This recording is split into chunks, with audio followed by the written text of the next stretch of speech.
મિત્રો આજે આપણે ધોરણ 7 ગણિતના પ્રકરણ 3ના નવનીત કાલા સ્વાધ્યાય પોથીના પ્રશ્ન 11ની ચર્ચા કરીશું.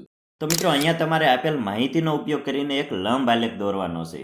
અહીંયા તમને લંબ આલેખ દોરવા માટે મનગમતા રંગ, વિદ્યાર્થીઓની સંખ્યા અને પ્રમાણ માપ આપેલું છે. આના આધારે તમારે એક લંબ આલેખ દોરવાનો છે. તો મિત્રો આ પ્રશ્નનો લંબ આલેખ કંઈક આ મુજબનો મળશે. અહીંયા તમારે x અક્ષ ઉપર મનગમતા રંગ લેવાના છે અને y અક્ષ ઉપર વિદ્યાર્થીઓની સંખ્યા લેવાની છે. તેમજ y અક્ષ ઉપર તમારે પ્રમાણમાં 1 સેન્ટીમીટર બરાબર 5 વિદ્યાર્થીઓ લેવાના છે. જેમ કે 5, 10, 15 અને 20 થી લઈને છેક 60 સુધી. હવે અહીંયા તમારે આપેલ સૂચના મુજબ લાલ રંગનો આલેખ 40 સુધી, લીલા રંગનો આલેખ 20 સુધી, વાદળી રંગનો આલેખ 55 સુધી, પીળા રંગનો આલેખ 50 સુધી અને નારંગી રંગનો આલેખ 30 સુધી દોરવાનો છે. તો મિત્રો આ મુજબનો આલેખ દોરાઈ જાય પછી તમારે આ આલેખ પરથી અમુક પ્રશ્નોના જવાબ આપવાના છે. સૌથી પહેલો પ્રશ્ન છે કે સૌથી વધુ પસંદ કરેલ રંગ કયો છે?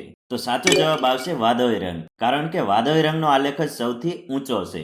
આગળનો પ્રશ્ન છે કે કયો રંગ સૌથી ઓછો પસંદ કરેલ છે? તો સાચો જવાબ આવશે લીલો રંગ, કારણ કે લીલા રંગનો આલેખ જ સૌથી નીચો છે.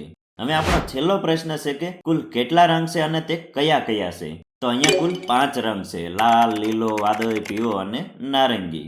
તો મિત્રો આજનો વિડીયો જોવા બદલ આપનો ખૂબ ખૂબ આભાર. મળીએ નેક્સ્ટ વિડીયોમાં. Thank you.